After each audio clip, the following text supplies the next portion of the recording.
Hi everyone! Today I will take you inside Russia's increasingly isolated internet and will show you what it's like to live behind digital Iron Curtain.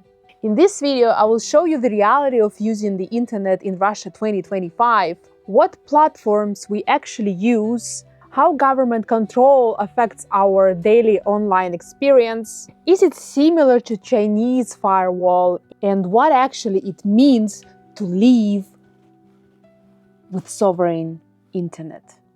This is Natasha and welcome to my channel Natasha's Russia. Internet censorship in Russia didn't appear overnight. It grew step by step over many years. When Roskomnadzor was established during Medvedev presidency, it was specifically created to regulate mass communication, including the internet. From the beginning, it had authority over internet, not just traditional media. Roskomnadzor started by blocking obvious illegal content that few would defend, then gradually expanded to political opposition sites, labeling them as extremists. Foreign news sources that criticized the government became extremely difficult to access. Popular bloggers were suddenly classified as media and had to register themselves with the government. Foreign platforms like LinkedIn refused to store data in Russia, and Russian government, of course, blocked it entirely. The government kept expanding the definition of prohibited content while justifying each new restriction as necessary for national security or protecting traditional values. Each step seemed small, but they added it up. The sovereign internet law was the final piece in the puzzle. It wasn't just about blocking content anymore. It created the technical infrastructure to potentially separate Russia from the global internet completely. Living behind the digital Iron Curtain means that most Russians essentially use two different internets. The first is the official Russian internet, the services and platforms that are approved by Russian government. This includes our domestic social networks and services that comply with data localization laws and censorship requirements. And the second is what we access through VPN, the global internet that most of you watching this video use every day. Let me show you what happens when I try to access these blocked websites without VPN. For example, I'm trying to access BBC News and it just doesn't open for me. Let's try Facebook. Nothing. Now, most of Russians who want to access these sites simply turn on VPN services with varying degrees of success. See, now it works. Now I can access anything. BBC. Ha! Lucky. Lucky! Will you let me record this video or not?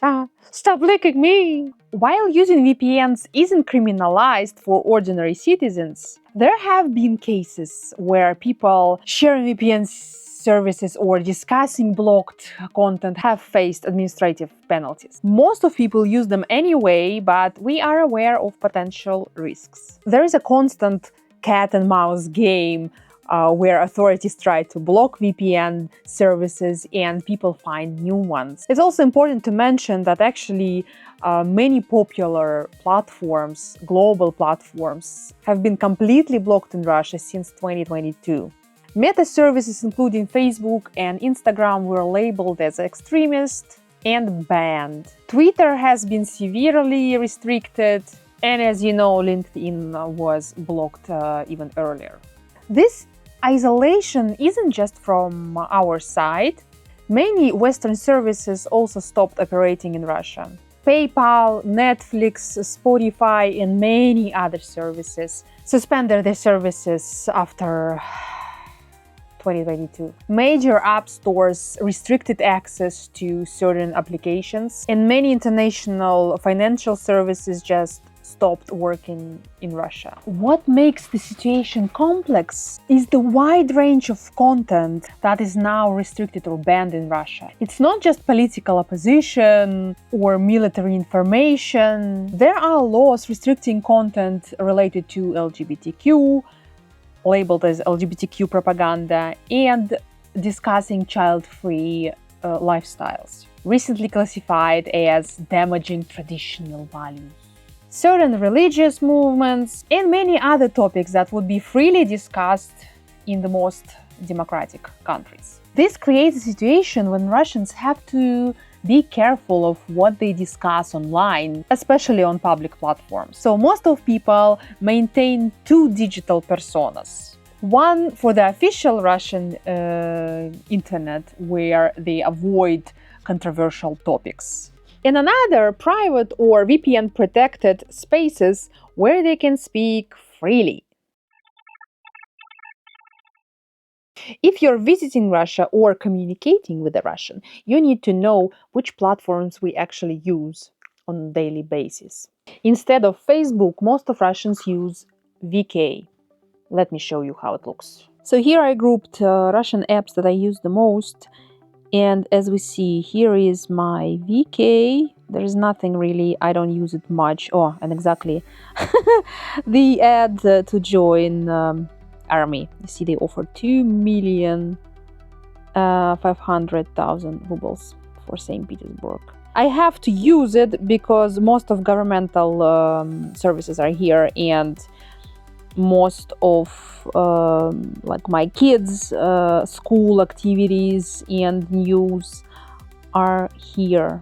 VK is controlled by governments. Now, instead of Google, we actually use Yandex. I don't use it much. I use still Google, but here are all Yandex apps that I have. No, basically, this is browsing. I can ask anything. Примеры. Okay. But Yandex isn't just a search engine, it's a huge actually ecosystem. Like I use here, for example, trains. These are trains, schedule, where I can see. I sometimes buy tickets here to events. These are events here, so I can go and buy for like theater or something here. Books I can listen to or read audiobooks. It works as a subscription, so yeah, I can read it because I have subscription. Actually, I bought it for my dad, so he can listen to books. Yandex Market, travel tickets you can buy. Of course, the best thing that I use daily is Yandex Maps. Yandex Maps is the best, better than Google Maps, because it's so much detailed, and people even leave, you see, the conversation, people leave notes for other drivers. You can go to where you want, and I can see which transport I can take on the map. Like here is trolley buses online. I can see public transport and take it. It's number 7 trolley bus. It's moving, and take it when I need. Then Yandex has movies, theaters, like you have Netflix, we have Kinopoisk.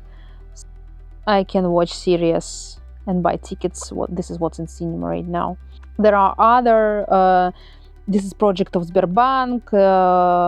This is also movies we can watch. I don't watch, but my family watch, so I get for them. Online shopping, of course, this is like your Amazon. So we can buy stuff here. Wildberries is the same, most popular. And Avito is everything. You can buy used stuff here, you can buy new, you can buy everything, even rent flats here. It's basically like a board for everything.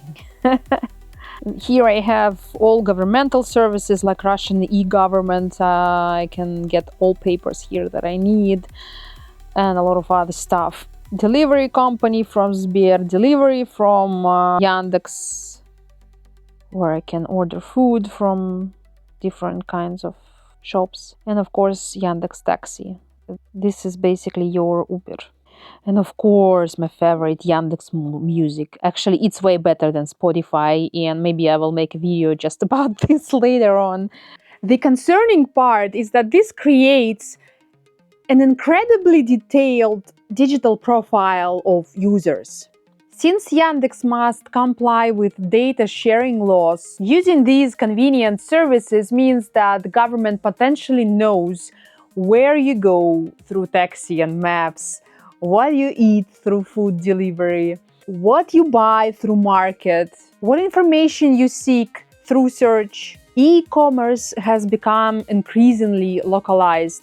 With Amazon no longer shipping to Russia and many international retailers withdrawing, Russian platforms like Ozon and Wildberries have expanded dramatically. These platforms have essentially become our Amazon equivalents, offering everything from groceries to electronics. They have adapted to sanctions by developing parallel import systems and boosting domestic production listings. Like other Russian platforms, they must comply with data sharing laws, creating another database that contributes to users' digital profiles. After Visa and MasterCard restricted their operations in Russia, we've transitioned to a domestic payment system that is called MIR. For international transactions, we now rely on workarounds, including Union Pay from China or virtual cards through countries like Kazakhstan. Online banking has completely transformed, with many Russians maintaining accounts in different countries to overcome transaction restrictions. For messaging, of course, Telegram dominates, despite two previous attempts to block it. It exists in a strangely middle ground, widely used by everyone, including government officials, but occasionally complying with demands to remove certain channels. YouTube presents a particular challenge for Russia's sovereign vision. Despite having a YouTube as a domestic alternative, YouTube remains extremely popular in Russia. Many Russians build careers as content creators on YouTube. The government has been pressuring YouTube with slowdowns and threats. They've demanded the removal of certain channels and content, while also restricting the access to YouTube during specific events. For Russian creators, it creates constant uncertainty. Many of us are worried about YouTube being blocked completely, which would destroy years of work building channels and audiences. So some creators are moving their audience to Russian platforms, asking them to go to their Telegram channels, to follow them on Telegram channels. Meanwhile, schools and institutions were pushed to use Rutube instead of YouTube for educational content with limited success. The quality difference is simply too obvious for people. The sovereign internet extends to education as well. The government has been pushing schools to adopt Sferum, a VK-based platform designed to replace WhatsApp and other foreign messengers in school communications. As a parent of 11 years old girl, I've experienced it firsthand. Our school officially uses Sferum because they're required to, but teachers and parents, of course, still communicate in WhatsApp. This creates a common Russian phenomenon, the appearance of compliance when people find workarounds in practice. The government wants children to use domestic platforms from the early age, trying to create a generation that will be comfortable with the controlled Russian internet. Yet, despite the censorship efforts and trying to push propaganda in schools, young Russians find ways to access the information using VPNs and through Telegram, while developing subtle forms of resistance to state propaganda. The trend is clearly towards more restrictions rather than less. Recent examples show how the control is tightening. In late March 2025, Roskomnadzor issued Order number 51, which requires telecommunications operators to transmit data that identifies communication devices and terminal equipment. So your smartphones, PCs, and other devices. This is an evolution of Russian surveillance system. Previously, the system mainly tracked internet traffic and content, but now it will log the actual hardware you use to connect. This means the authorities will collect MAC addresses, device types, connection methods, and potentially even fingerprints of your devices. The practical implication is that Roskomnadzor could now potentially block specific devices from connecting to the internet, not just block content. While VPNs still can protect your traffic by encrypting it and hiding your IP, they can't mask the fact that you are connected to the internet and which device you're using. The proposed restrictions on foreign hosting would force many Russian websites to relocate to Russian servers, where they would be more under government control. New laws have expanded the definition of illegal content to include more types of political and social commentary. The punishment for accessing and sharing this type of content also increased. Internet speeds for foreign websites are often throttled during politically sensitive periods, creating frustration and pushing users to local domestic alternatives. The comparison with China is interesting. Russia hasn't built a complete Great Wall like China, but we are moving gradually to that direction. The difference is that Russia started with free internet and was gradually restricting it, while Chinese internet was controlled from the beginning. When state TV uses phrases like denazification or special military operation, we understand that they talk about war in Ukraine. When a TV presenter says, "A government official stepped down to pursue other opportunities," we understand that they fell out of favor politically. When certain topics suddenly disappear from all media, we recognize something significant happened that authorities don't want to talk about. We notice when the same talking points appear simultaneously on different channels. It's signaling coordinated narrative. For a content creator like me, we frequently have to move with political wind and think of what we can say right now and what we can't. We learn which topics can be discussed openly, which require careful wording, and which should be avoided entirely. There is a clear generational divide in how Russians navigate these restrictions. Older Russians, especially those who are 50 plus, often stick to these government-approved platforms and media, while younger generations are more likely to use VPN and find creative workarounds. Like my parents are rarely go beyond approved social media and media, while my daughter and her friends seems like instinctively know how to access global internet. And there is an interesting paradox in all of this. When Russia began to develop its own internet years ago, many in the West viewed it as a new tool of censorship and control, which is true. But recent events highlight something more nuanced.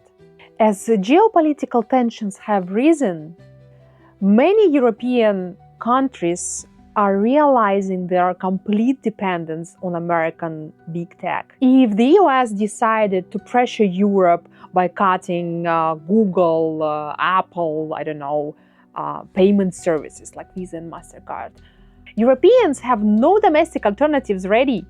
In this light, Russia's parallel development of Yandex payment systems, online banking, and Mir payment cards and our own e-commerce systems represents a form of digital sovereignty. that even democratic countries now recognize that they need. The concept itself makes strategic sense, 100%. No country wants to be dependent on foreign corporations for critical infrastructure. So the problem isn't having digital sovereign systems, it's how they implemented and governed. In authoritarian systems, these tools become weapons of control. The state doesn't like what you say online, your bank account is frozen, your social media is blocked, or worse, you can face criminal charges. The infrastructure for digital sovereignty isn't problematic itself, but without democratic safeguards or rule of law, it becomes a tool for suppressing dissidents rather than protecting national interests. The Russian digital Iron Curtain isn't impenetrable as Chinese Great Firewall, but it's becoming more and more sophisticated each year. It works less through complete blocking and more through creating inconvenience, uncertainty, and self-censorship. For my foreign friends who try to understand Russia and Russians, it's important to know what Russians say online, what Russians say on official platforms may not reflect their full perspectives. The digital Iron Curtain shapes not only the information that we can access, but how we express ourselves online. Despite these challenges, Russians find ways how to stay connected and stay informed. The desire for open communication is a powerful force that continues to find paths around barriers, whether physical or digital. Okay, my friends, I hope you knew something new today and I could surprise you. What questions do you have about Russian internet? I think it's not our last video about this topic. Are there specific maybe aspects of our life that you want me to discuss or clarify more? Let me know in the comments below. What shocked you the most? Don't forget to follow me on Instagram, TikTok, Twitter, and especially Telegram. In Telegram, I'm almost every day. Links are in descriptions. And of course, follow my YouTube channel. More than 50% of people who watch this video don't follow me, are not subscribed to my YouTube channel. This is Natasha and Lucky from St. Petersburg, Russia. And see you in the next video. Пока-пока! Reborn. Mother Russia, cradles old and new. Natasha's vlog shows a splendid view. From balalaikas strum to hearts that beat. Street vendors hawking treats so sweet.